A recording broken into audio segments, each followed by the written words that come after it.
Alright, good day mga kabaks. So today meron naman tayong yan box, bagong device na ginagamit natin for our vlog. So para sa akin, it will take me to a different height sa pagba-vlog, especially sa ating point of view, no? So malayo ang mararating nitong device na to pag ating ginamit. Anyway, wag natin patagalin. So here it is.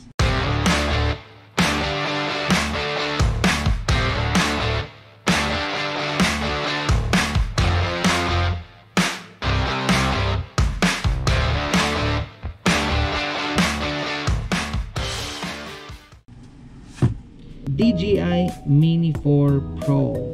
Alright.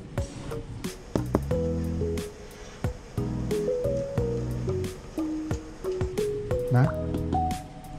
So, ngayon ang gagawin lang natin is unbox natin. Titingnan natin kung ano ang laman ng isang basic DJI Mini 4 Pro. Kasi yung binigay is basic lang. Hindi ako kumuha ng FMC. Kasi pag FMC, yan yung may sariling charger, I think 2 extra batteries, at I don't know kung may bag pa at mga extra propellers. Tingnan natin kung ano yung laman ng basic niya. Okay? Alright.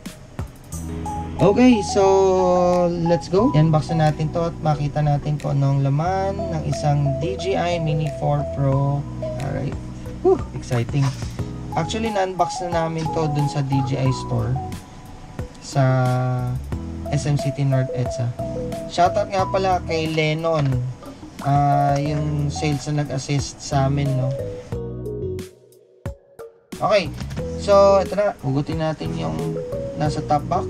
Ayos. At I think ito yung remote at ito yung unit. Alright.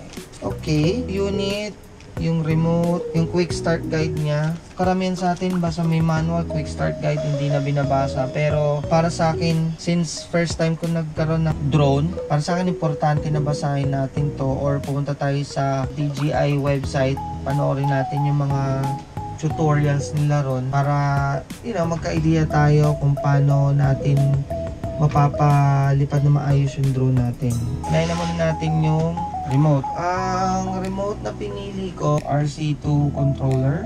Siya yung kinuha ko kasi built-in na yung screen niya. So hindi mo na kailangan magkabit ng cellphone. Okay. So nasan ba yung joystick nito? Ang joystick nito ay makikita sa likod. Nakakabit siya dito. Ayan, no? Yung left and right. Siya madali lang naman siya ikabit. So kunin nyo lang siya. Yung normal na na pag-higpit pa kanan. At ang kanyang antena.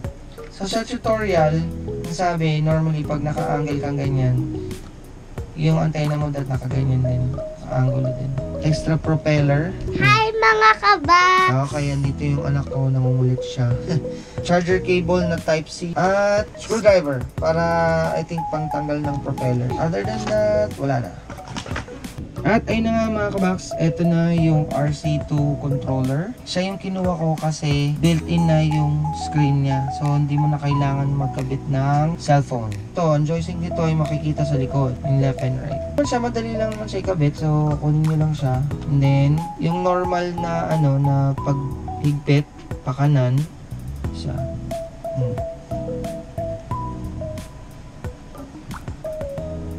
At ang kanyang antena.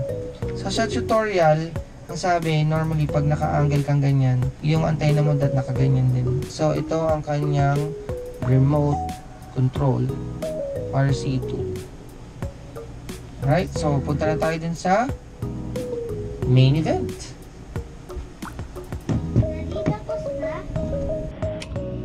Okay, so ito na, buksan na natin yung drone.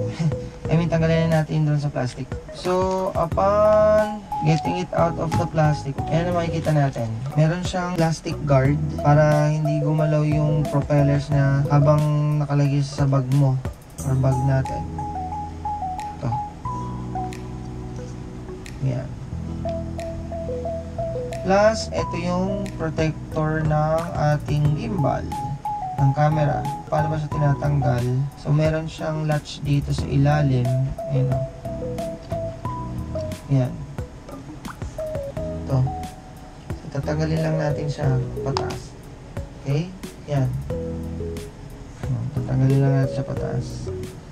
Tatanggal na. Makikita mo na yung camera. At make sure na tatanggalin nyo yung foam sa likod kasi nilalagay itong foam na to para hindi gumagalaw yung ating camera kapag nakalagay sa bag natin. Tatanggalin natin yung foam na yan. Ito. Oops. Yan. And tanggalin natin strap na to. Propeller holder pala ang tawag sa kanya. Ayan o. Propeller holder. So ano lang to, naka-button lang to. So tanggalin lang natin siya ng ganyan. At tanggalin natin siya. Ganito. Alright. Okay. So ito yung itsura ng propeller holder. Ito. So tabi muna natin sila.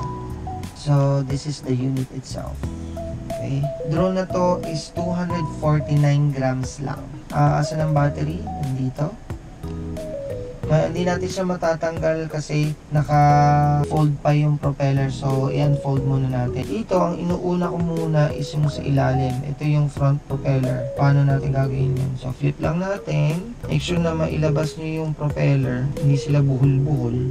Tapos, labas na natin siya. Okay. Tapos, yung rear propeller niya is sideways lang. Alright. So, ang battery niya is eto lang. May latch ka lang makikita dyan magkabila. Pipindutin mo lang yun. Pakita mo natin sa gilid. Ito. Yan yung latch. Magkabila. Gagawin lang natin. Pindutin lang natin yan. Mahugot mo yung battery. Yung. Ito ang tinatawag natin Mini 4 Pro Intelligent Flight Battery. Meron pang isang klase which is yung Intelligent Flight Battery Plus. Ano bang difference nun? Itong kasama ng drone natin na Intelligent Flight Battery, ang maximum flight time lang nito is roughly around 34 minutes. Yung Intelligent Flight Battery Plus, around 45 minutes.